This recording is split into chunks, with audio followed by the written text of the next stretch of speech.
Thank you all for coming to celebrate Mr. Coonce as well. I had him 3 times, and I was going to have him again. And I was also coached by Mr. Coonce my freshman year. When I think of Mr. Coonce, I think of hot chocolates in the morning. I would get to school hours every morning with Mason Pound, one of his other students. And Mr. Coonce would always offer us hot chocolate, honey, peanut butter, and jelly sandwich.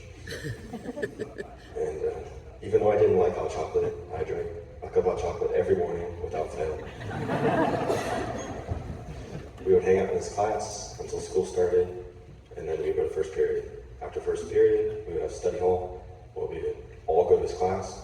His class was always full, and once again, we were offered whatever food we wanted, whatever drinks we wanted.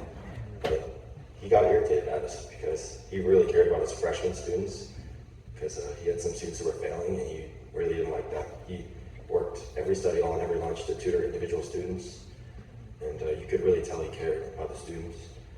I admire his personal approach to teaching. You knew that if you ever needed anything financially, he would help you emotionally, academically. He was always there for you. We'd go back at lunch. He was always with Miss Perez. She's here somewhere.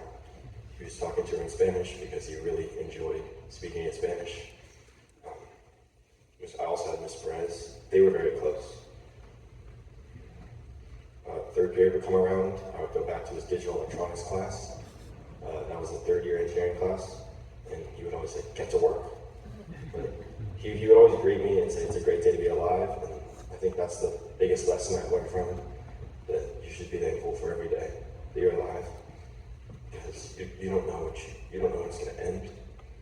But also he had that approach to his whole life. He would tell us that he would go on bicycle adventures, and then get a job, and then stay at that job for years, and then just when he would get comfortable, he would quit again. He never wanted to settle. So I think that's a great way to live. He also taught us to continue with your education as far as you could, because that gives you freedom. It gave him the freedom to quit whenever he wanted. He would always have a job when he came back. So that's very important. But the biggest lesson I learned from Mr. Coonce was that he taught me to live in the moment, and I didn't know that until he passed. Today is a great day to be alive. Thank you.